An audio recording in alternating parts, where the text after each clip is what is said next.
Pozdrav ribička ekipo.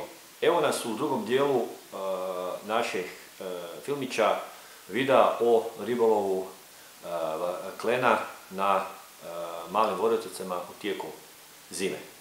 Dakle, u prošloj epizodi smo dali smo neke opće informacije, obradili smo varalice i pribor, a u ovoj epizodi ćemo obraditi dakle, gdje ga tražiti, odnosno kako ga loviti i tehniku ribolova, malo pobliže opisati tehnike ribolova klena sa silikoncima.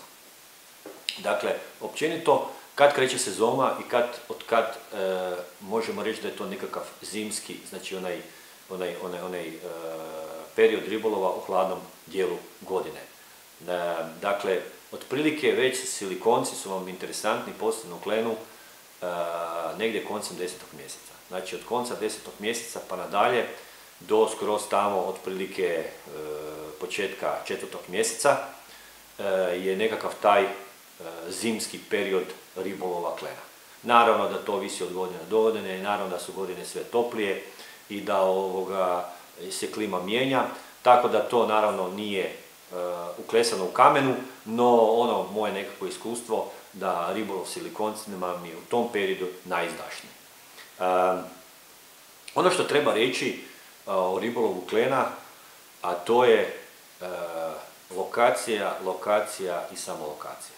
Dakle, i vjerojatno sad ćete reći, to je nekakav kliše, bla bla bla, međutim, ako koji ribolov ovisi o lokaciji, onda vam je to ovaj ribolov klena, jer jednostavno morate pogoditi lokaciju ribe.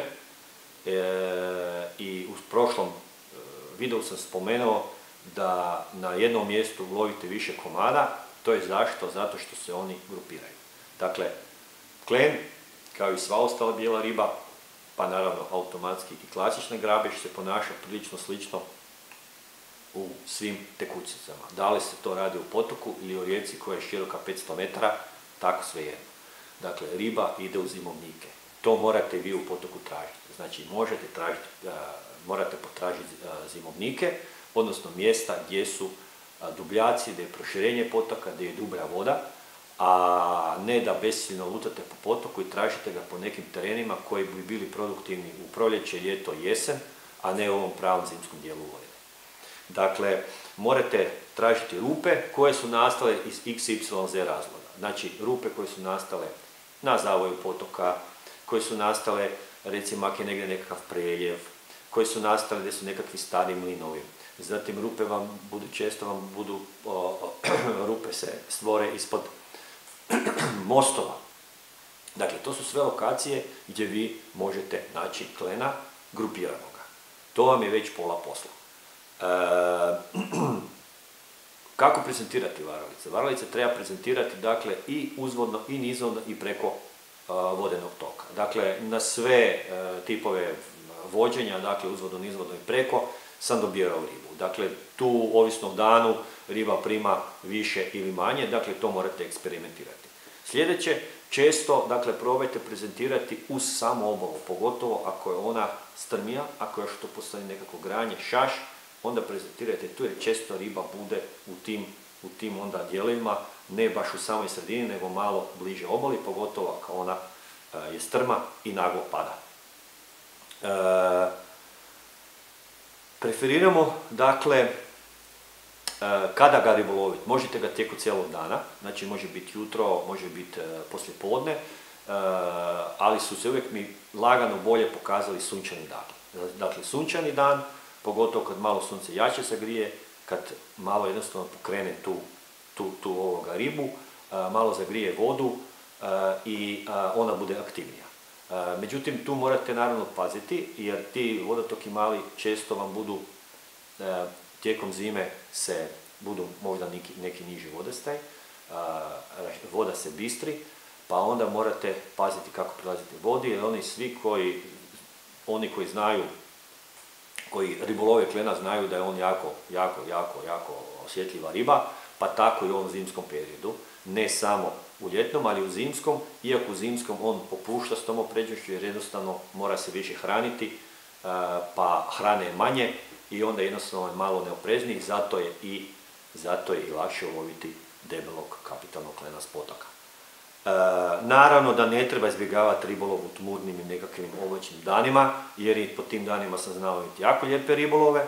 Ono što trebate izbjegavati je ribolov po jakom vjetru.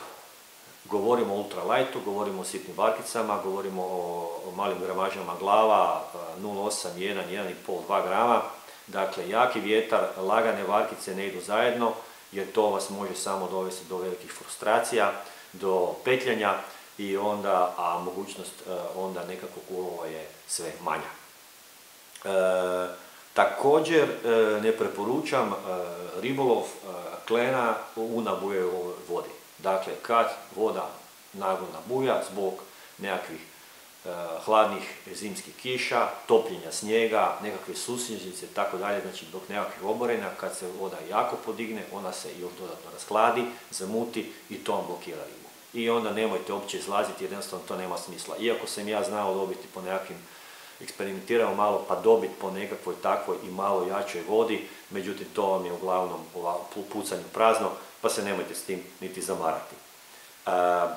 Također, nemojte se zamarati ako vam je led djelomično i potok zaleđen. Dakle, klena sam lovio u uvjetima gdje je dio potoka, dakle na tim nekakvim proširenjima bio 2/3 zaleđen i samo na onoj 1/3 sam uspio dobiti ribu. Dakle, to ne znači ako je jako zima, jedino što vas može spriječiti da je van s -3, -4, -5, pa da onda vam jednostavno se mrznu modelice i ta ultralight špagica će vam se jako brzo ledit. Naravno, tu postoje mogućnosti nekakvog, uvijek možete i riboloviti sa nekakvim najlonom, međutim, to će vam se sve smrzavati, tako da to ne preporučam.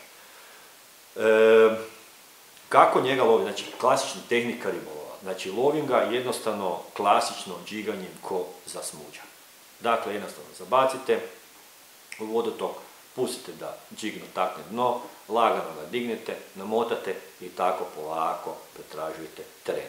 Nekad može biti malo brže džiganje, nekad malo mora biti sporije, dakle, ovisno o danu morate odabrati brzinu tehnike. Međutim, isto tako, dakle, morate dobro spariti džig glavu i silikonac, da on pravilno radi, a da opet radi dovoljno brzo da radi, a dovoljno sporo da ga riba jednostavno primijeti i želi napasti. Griz klena vam se očituje vrlo često, je to jednostavno ko zapinjanje za pot, odnosno za dno potoka. I to je baš najčešće grizu tak oni najdeblji, najveći klenovi. Međutim, isto tako gro grizeva će vam biti sličan smuđarskom. Znači, propadanje, džignete, opet propada, samo trk, na vrhu štapa i klenje gore. Dakle, ovisno o danu, ovisno o poziciji, takve ćete razne imati situacije. Rekli smo da klen uzima suptilno, znači to nisu jaki neki grizevi, opasni, međutim on prilično duboko guta i jako lijepo imate realizaciju grizova. Znači, inače buraškama na tim vormicama, gdje je djelomično zaštićena udica u silikonu, možete jako imati dobru realizaciju oko 95%. To je vjerojatno zašto? Zato što su to male udice, tanke udice, one su vrlo oštre, pogotovo ove vormice budu onak skroz tanke, pogotovo ove recimo kvalitetnije, znači gamakacove, međutim i, evo, mogu reći Crazy Fish isto ima jako dobre udice, vormice sa dobrom omjerom cijene i kvalitete, tako da možete upotrebljavati i njih. Još to treba reći da kad bude dana kad bude riba zaista neaktivna, bez obzira što je možda i sunčano, što je dobro vrijeme, što bi trebala riba raditi, međutim bude skroz neaktivna. Onda tu dolazi tajno oružje, a to se zove drop shot. Dakle, nemojte se bojati upotrijebiti drop shot, to sam vam rekao i u prošlom videu, drop shot za klena.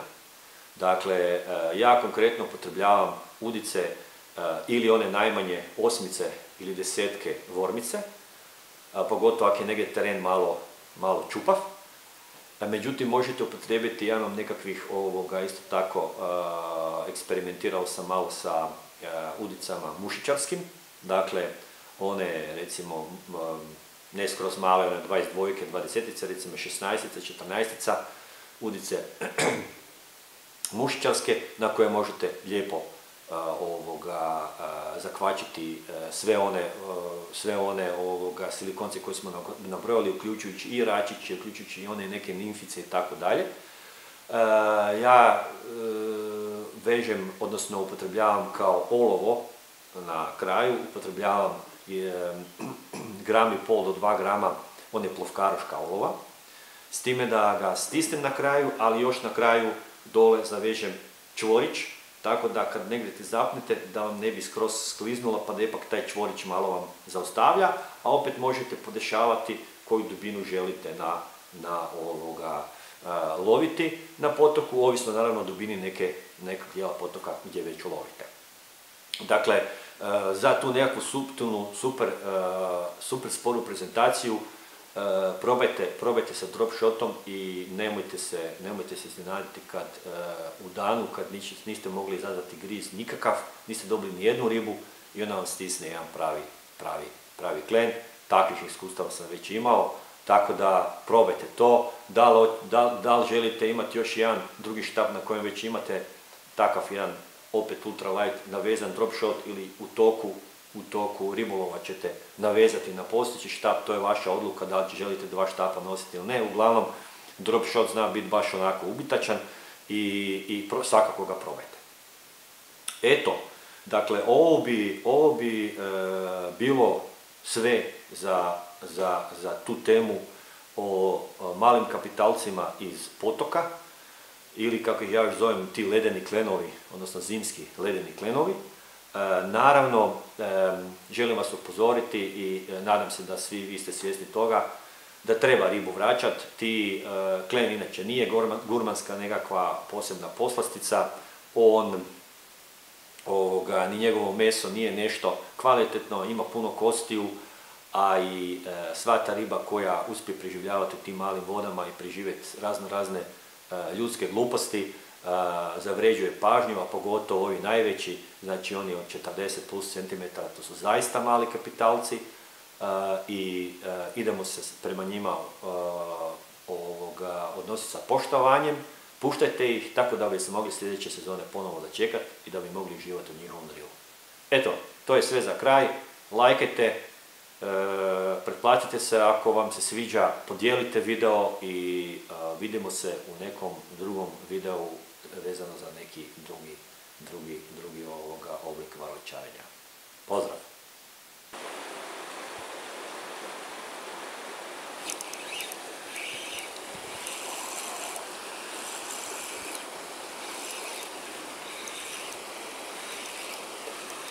Klen. Fino se bori.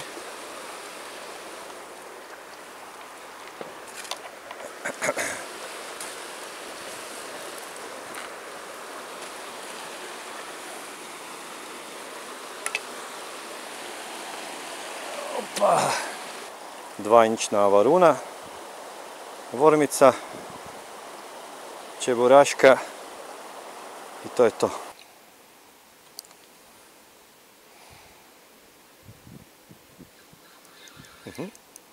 Oho.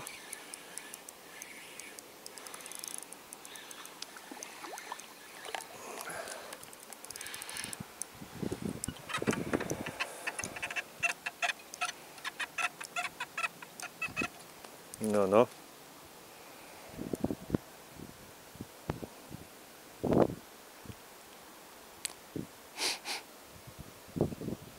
Fox Rage.